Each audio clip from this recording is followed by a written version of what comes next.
Hello everyone. In this video, I'm going to show you the accounting items page and how to create an accounting item. In this video, I'm going to show you the accounting items page and how to create an accounting item. You can find it under the Settings Setup menu. Here is our accounting item page. This page serves as the basis for accounting on each transaction. It's about maintaining our accounting in different business scenarios and ensuring the corresponding GL code is properly assigned.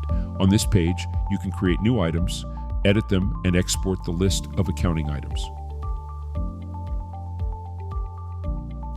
Let's create a new accounting item using this button.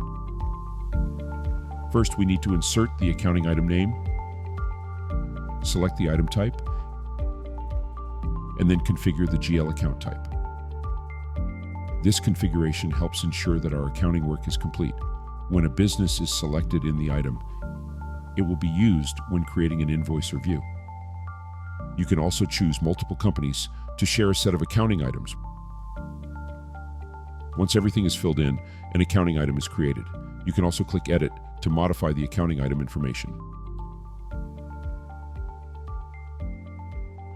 So that's it for the accounting item page and how to create an accounting item. Thank you for watching. If you found this video helpful, check out our other tutorials. See you next time.